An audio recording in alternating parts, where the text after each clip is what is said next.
Satsang-126. The Grace of the Guru. 28th November, 1935. Evening Satsang. When you have realized that you are beyond the attributes, the gunas, you are the Self, Atman. The intellect is like blotting paper. Just as blotting paper picks up whatever it touches, the intellect also picks up what it touches. You should give the intellect that which you really want. The intellect functions in the field in which it enters.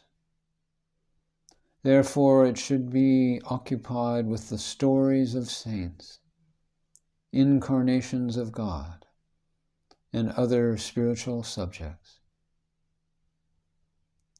It is the sign of Param Atman that the intellect should not be occupied by any objects.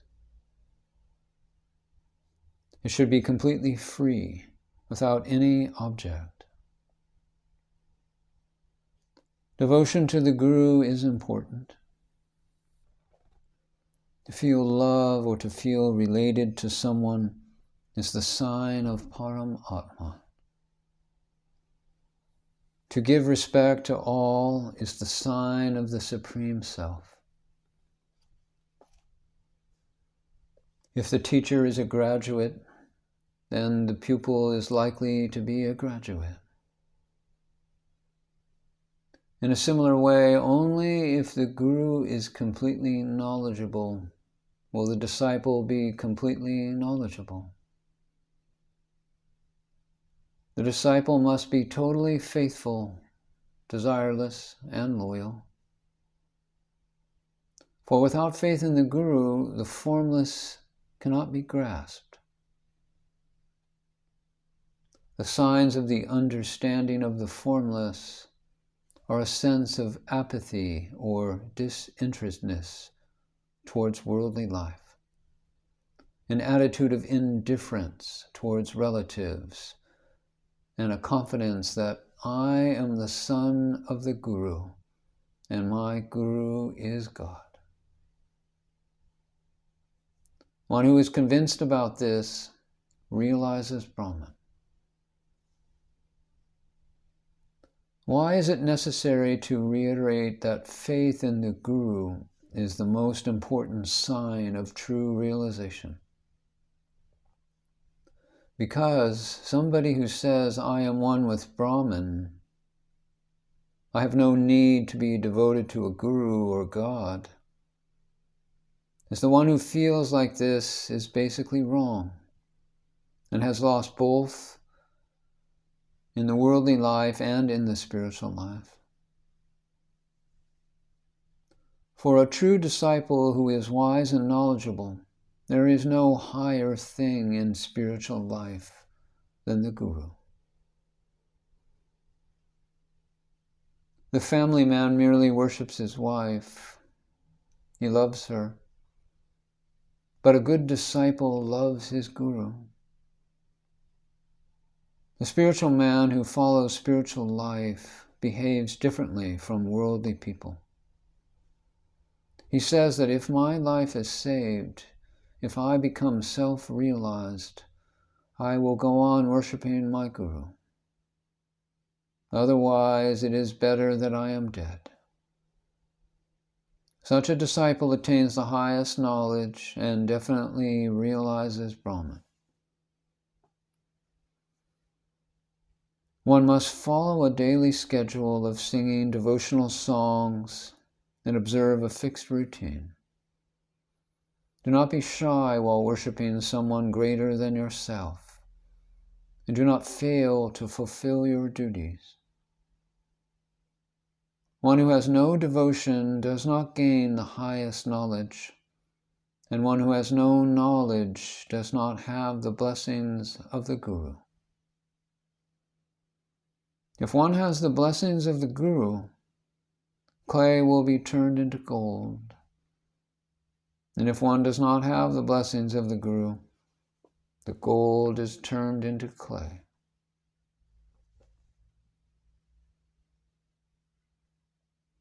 There is a story about what happens when one does not have the blessings of the Guru. A devotee of a Sadguru, having done good service to his Guru, went out into the world. In his travels, he entered a certain country. He was given grand receptions wherever he went. In time, his fame reached the royal palace, and the prime minister and the king came to hear about him. They came out to meet the disciple, and with great sense of honor, they took him to the palace. In a short time, the disciple's fame had spread very far.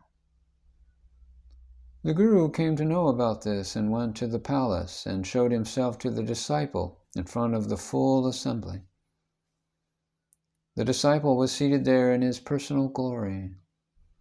He saw his Guru at some distance, but puffed up by the honor that was being bestowed upon him, the disciple did not get up, nor did he bow to his Guru. The Guru observed this, smiled, and then disappeared from there. Even then, the disciple did not care. Considering that the king had greatly honored him, the disciple put a garland on the king spontaneously as a show of respect. As soon as the garland was put round the king's neck, the king's whole body became hot. The king requested the disciple to give him some relief from his trouble, but he was not relieved, in spite of all the efforts made by the disciple. And so the king threw him out of the royal hall, and when the people came to know of this incident, they chased him out of the country. And all of his power and his glory were gone. Because of having attained name and fame, he insulted his Guru. He dropped his devotion to the Guru, and instead became proud of his body. One must never drop the devotion to the Guru, no matter what may happen. If one gets honor, one must surrender that to the Guru.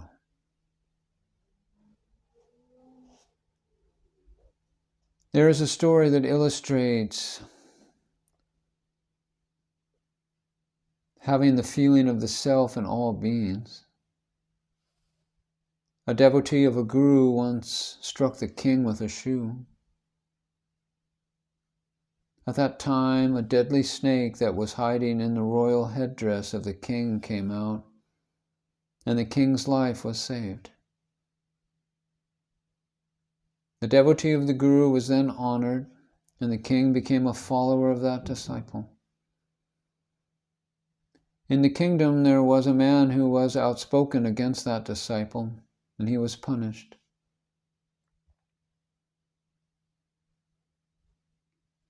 The meaning of this story is that since the Guru is fully supporting all, the disciple has no cause for any fear.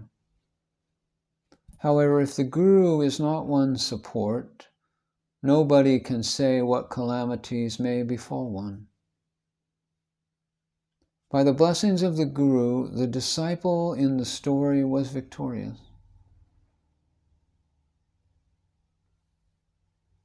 In the story of the Ramayana, monkeys conquered Sri Lanka, but by whose grace? By whose power? Of course, it was by the power of God, Sri Ram. Such is the greatness of the blessing of the Guru. The power of the Guru's blessing is vast. It is not difficult for a man blessed by the Guru to go beyond this ocean of the world. The Guru is the giver of that divine power by which everything, including all sin and merit, is burned and turned into ashes. Those people who are always doubting will not get the heavenly abode of liberation. The truth is that one who attains self-knowledge does not have any lack of faith. In fact, his faith gets stronger day by day. He is the real devotee who cries out of love as soon as he remembers the Guru. One must give due respect even to the breeze that comes from the hometown of the Guru. Even the dog of a great man is given respect by all. Similarly, the pet dogs of the Guru's house must be honored. All of one's fame and success and influence over others are dependent on one's devotion. There is nothing comparable to desireless devotion when it comes to spiritual practice. Devotion with desire is the devotion that is done with a certain aim in mind. To promise some offering to God in exchange for some benefit is devotion with desire. Desireless devotion means to be devoted only for the sake of the attainment of Brahman. What is real power, real strength in this world? The one who does not want anything is the greatest and the strongest. Those who want and strive for power are but beggars. One who does not demand anything is the giver to all. Spiritual powers and riches are his servants. Such unselfish devotion is not possible without the seeker being very strong. If any devotee of the Guru thinks that to have a lot of money is the sign of the blessings of the Guru, they are still the slaves of illusion. Great is the one who judges the worth of his Guru by whether he himself has gained any self-knowledge. Others judge the worth of the Guru by whether the devotees become rich and famous by his blessings. And if not, they say that that Guru has no powers. Those people who think like this are bound by Maya. Their thinking is only of that time. The selfless devotee does not like selfish devotion. The devotees of Lord Hari, Vishnu, do not like the gratification of such selfish devotion. By unselfish devotion, it is proved that the devotee is Prabhu, God himself. By selfish desire, it is proven that you are but a petty beggar. By unselfish devotion, you are able to have the glory and immortality of gods. When there is realization of Brahman, all glory is inherent in that. So why should we become beggars? The son of the Guru has unselfish devotion and becomes one with the Guru, while others demand something and only perform service. Service is service, and ownership is ownership. Become equal to the Guru by devotion to the Guru, and don't desire trifles. You must not perform selfish devotion. Only unselfish devotion must be done. Meditate on the Guru and how best to serve him. Meditation on the Guru should be with the knowledge that the Guru is the Supreme Self, the Great Lord. You must always remain in the bliss of the knowledge of Brahman, Brahma Vidya. Be free of all worry by conceiving of yourself to be Brahman, absolute pure consciousness. You worship me and give me various things, but instead you should offer those things to my Guru. I am happy in your doing that. If you want to give me food, you should follow the rules of conduct and devotion along the lines that I have explained. To do this is to feed me, to give me a real dinner. Those who are not real devotees keep me hungry.